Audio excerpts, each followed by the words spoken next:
Akbar's religious policy.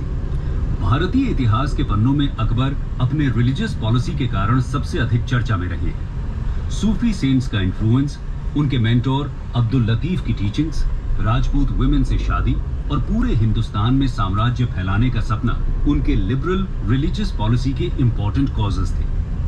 वे शिया सुन्नी के आधार पर भेद नहीं करते थे। उदाहरण के लिए बैरम खान शिया थे और उनके सबसे क्लोज हुआ करते थे। सही बात। वो अपने जजमेंट पर मौलानाओं से ज्यादा भरोसा करते थे। अकबर ने हिंदुओं पर लगने वाला पिलग्रिम टैक्स और जजिया भी माफ कर दिया था, जिससे उनकी तारीफ सभी जगह होने लगी। उन्होंने राम सीता सिल्वर कॉइन्स भी चलाए। इसके अलावा फतेहपुर सीकरी में उन्होंने एक इबादत खाना बनवाया, जहां पार्लियामेंट ऑफ रिलीजन्स ऑर्गेनाइज होता था।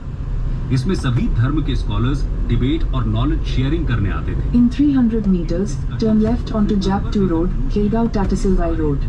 कुछ न कुछ अच्छाई है, पर कई धर्म गुरु अपने एक्सट्रीमिस्ट टीचिंग से उनकी प्रजा में डिविजन्स क्रिएट करते हैं। इससे ऊपर उठने के लिए अकबर सुलह Take the second left onto Jap 2 Road, Khilgaon Tattesilwai Road. Abul फजल ने उनके इस आइडिया के around principles of good governance भी तैयार की।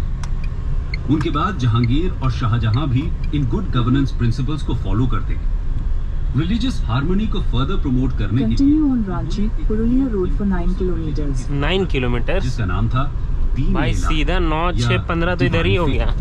ये वन गॉड में बिलीव करता था। इसमें सभी धर्म की अच्छी बातें शामिल की गई थी। कोई डॉगमा या कट्टरता नहीं थी, सिर्फ रैशनैलिटी पर आधारित था।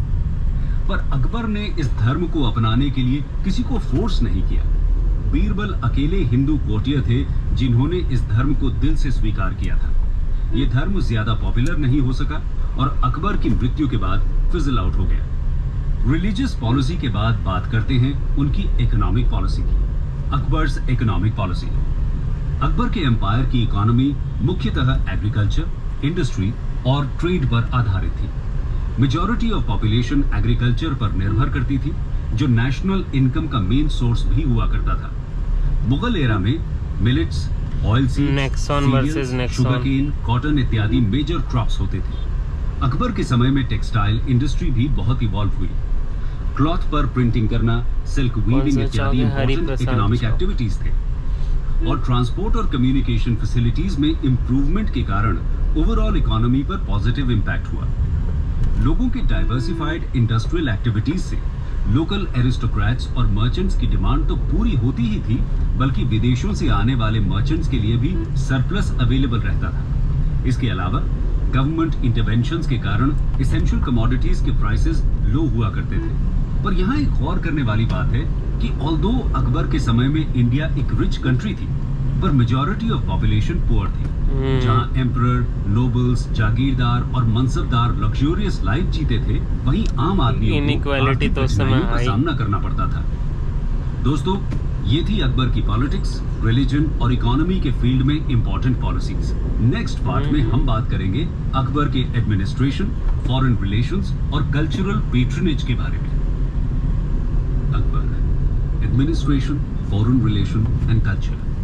दोस्तों, इस वीडियो में हम जानेंगे अकबर के एडमिनिस्ट्रेशन, फॉरेन रिलेशंस और कल्चरल पेट्रनेज के बारे में। आइए शुरू करते हैं एडमिनिस्ट्रेटिव रिफॉर्म से, जिसमें हम मिलिट्री, सिविल और लैंड एडमिनिस्ट्रेशन के बारे में बात करेंगे। एडमिनिस्ट्रेटिव रिफॉर्म्स में अकबर ने सबसे पहले अपने मिलिट्री एडमिनिस्ट्रेशन को इंप्रूव किया था। जानते हैं कैसे?